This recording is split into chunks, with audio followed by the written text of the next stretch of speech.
Maswera sei. Ndaswera mwana wangu musikana. Waswera sei wewe? Ndaswera kuzvangu. Kuri sei kumba kwabhururu wako?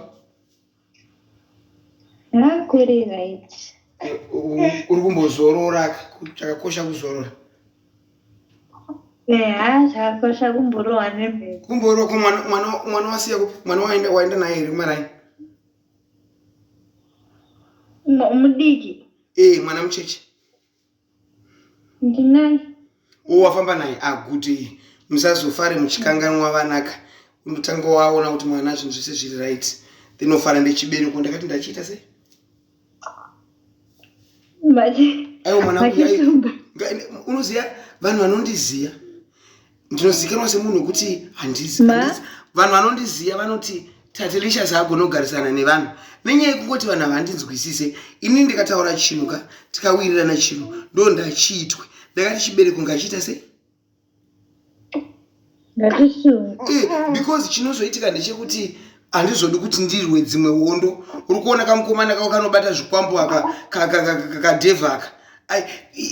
Spiritual muscle yacho inenge yakakura kwete zvekutamba kana uchirwa nemune munhu ane zvikwambo. But chiziwewo, but usazozvidzokorodzeka naye mwanangu. Saka anobata zvikwambo.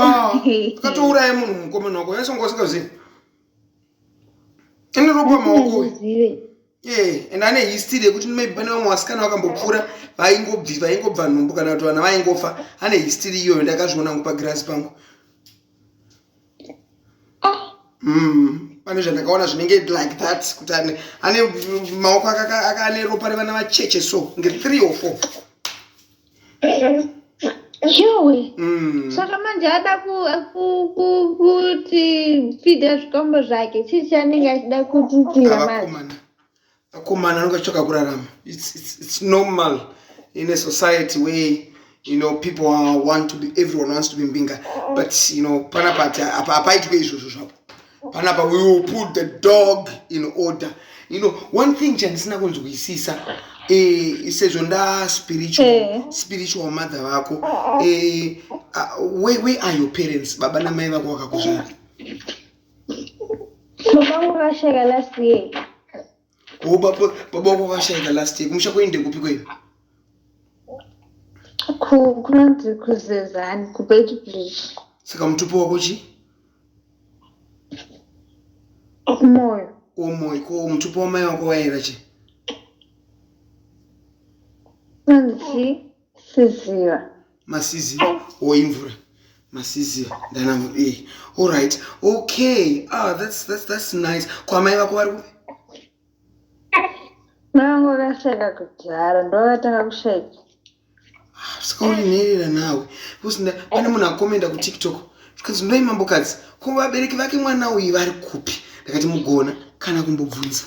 Ndakangowakira ndakati aiwa regai ndimire nemwana ndimuratidze rudo.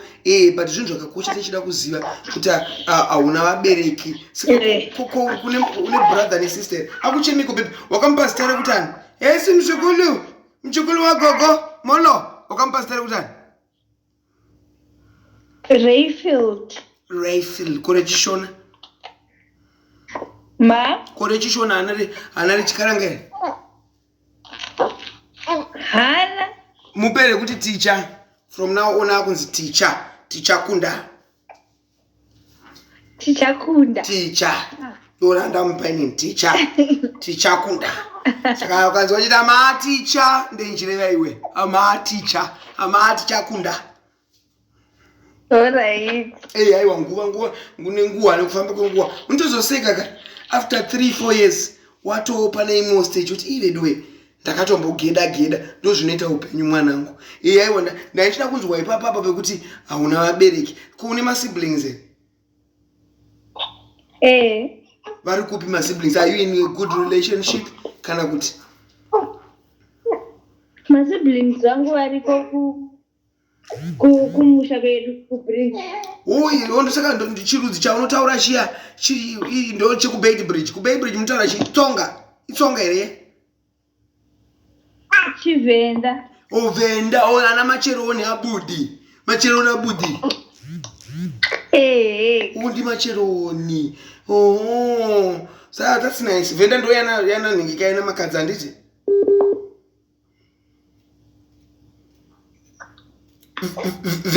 Venda ndo yana makadzi anditi. Ndiyana makadzi. Aiwa, it is well mwana. Yeah, chimwe chinhu changa nchida kubvunza. Ndisati ndakusiya wa enjoy weekend yako Friday yako. You are 100% sure kuti mwana ndi wa Dave anditika? 100 plus. Okay.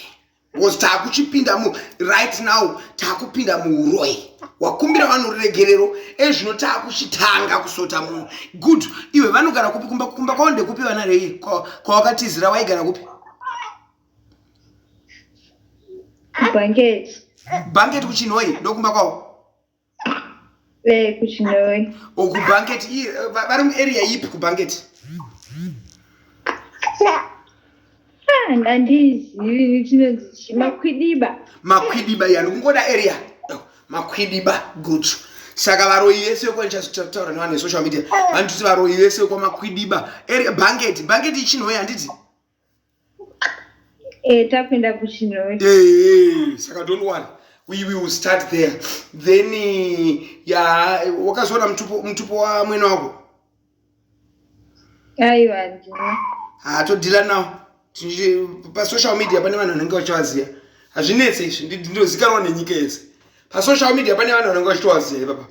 Nichabvunza, chamuona mtupo wa mwene wako. Ndo wangu usara ngoti pi. Asi atezvara wako ndaanawo, ndakanawatora nezuro. Because ndaida kukurukura ndichinzwa kuti zviri kufamba sei. Vakati wakachengetwa zvakanaka. Anzi mai vacho vaikubata zvakanaka. Mai vacho munhu akanaka wane moyo wakanaka zvokuti vakadaro tizvara wako vakadaro pandaitaura nawo kumakuru. Mai vacho munhu good. Ndada kutovapenda handidi kuvapenda kunge munhu akashata. Vakandibata zvakanaka. But semunhu anenge achipiwawo mari naDev wacho vanenge vasingagoni kuzondibetserawo financially but vaindibata bhuku. Aiwa izvozvo chirega tizvisote because ndaibvunza ka because ini kana ndoataka ndinchida kutoataka dzinza riri rese. Baba wacho uyu atezvara wako akati aiwa mukadzi wangu aibata mwana wenyu zvakanaka. Saka uika komana akatondwari. Baba wacho ndaanawo saka kungotaura nababa wacho kuti iwe ndoda kuti udai mwana wako adai. Then baba wacho vanokuudza mwana wavo zvekuita. Then ouya pandiri kuda. So ipapo pasina basa. Tika tichitanga basa mwanangu ndafara kuti wandiudza kuti uri nhere don't worry. Zvawanherera kudai iwo vanhu pa social media vanenge vachitonzwa kuti pachawanikwa umwe munhu achiti iwe ndoda kumira samai vako, mumwe munhu achiti ndoda kumira sababa wako, inini ndiri amai vako wezvemweya. Any spiritual thing to do with you, spiritual blessing, I provoke it for you. Spiritual war, I will go and fight for you. Tazvijai kubasa kwedu kumwanangu. Ndiri ngwendere. Kubasa kwedu. Kwedu chaiko. So don't worry. Ikatoona kuti mukomana uyu kana asisade zveDNA hatimumanikidzi. Asi uchangonzwa. Achita nomwe bhuru wangu Kenya achitota iwo kungoda kungosunga chete. Kungosupoza ane mukadzi kabningitefe wako. Ungosina undiudza futi izvo kuti ane mukadzi. Ane mukadzi kawo. Ana mukadzi akarambana. But isungudza ane mukadzi. Because achida kuti apenge kutopenga chaiko. Kuoira. Ungofika kemasagari mukati. Angofika kemasagari mbageti mwemwe. Totombotangira ipa kupenga ipapo. Tongomboradza kuti panyika pano pane maridzi. Pasi munomedza ino. Pane maridzi. Deva ndinakana moyo naye. Aiwa pane maridzi. Don't worry, windo wedu. Mwana wedu. Don't worry. It's a matter of time. Unati mwanangu I love you ndimoresere bhururu wako utanzi na mama makadi yenyu. No chance na mama Delicious. How are you? I'm good. How are you? I'm blessed. Thank you for taking care of my daughter. Okay, iri bo asi daughter wacho hadi kudya. Aiwa ngaadye. Idya iwe nayo. She doesn't even sleep ufunga. Mera kuti nasa chaita sei. Aiwa unodya. Ogeza mamukaka waunenge uchiyamwisa uyu. Munhu anogeza musanhuwise vanhu. Mikaka inonhuwa. Anogeza futi. Ndageze mikaka inonhuwira kochikwa iwe. Uri kuyamwisa mukaka inonhuwa iyo. Nai maskana. Ende mazama ako ngaakure. Geza toni. Okay, love you guys. Bye bye. Bye bye.